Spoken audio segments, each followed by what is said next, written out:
आगामी गणेशोत्सवाच्या पार्श्वभूमीवर ठाणे महापालिका आणि पोलीस प्रशासनाने आखून दिलेल्या नियमांचे पालन करून सर्व सार्वजनिक गणेश मंडळांनी पर्यावरणपूरक गणेशोत्सव साजरा करावा, असे आवाहन महापौर शर्मिला पिंपळोलकर यांनी केले.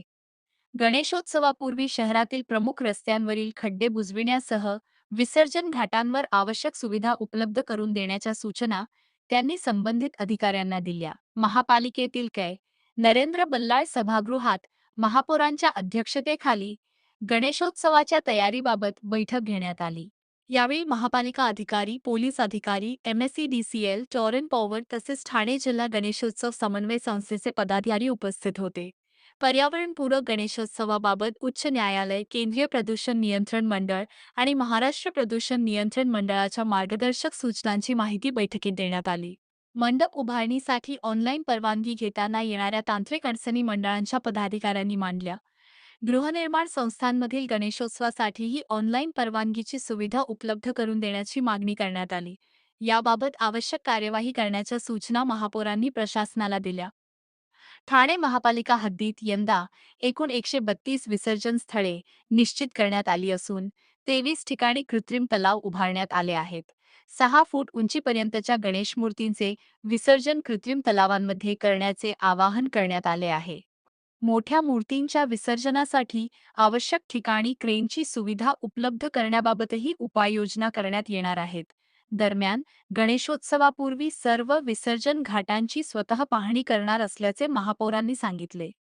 तसेच सार्वजनिक गणेश मंडळांनी महापालिकेच्या आरास स्पर्धेत सहभागी व्हावे, असे आवाहनही त्यांनी केले. बैठकीनंतर महापौरांनी सहाय्यक आयुक्तांची स्वतंत्र बैठक घेऊन प्रभागातील खड्डे तातडीने बुजविणे, मंडळांना आवश्यक परवानग्या लवकर देणे आणि तक्रारींवर तत्काळ कार्यवाही करण्याच्या सूचना दिल्या. तर मला वाटतं प्रशासनाला प्रत्येक मंडळाने द्यावे.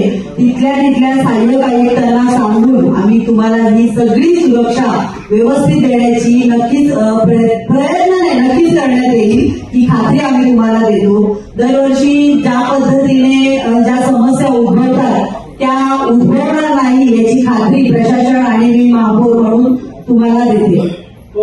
आम्ही विसर्जित करतो त्या ज्या 6 फुटाच्या मूर्त्या आहेत या नैसर्गिक प्रवाहामध्ये आपल्याला विसर्जित करता येत नाही अशा सूचना आहेत.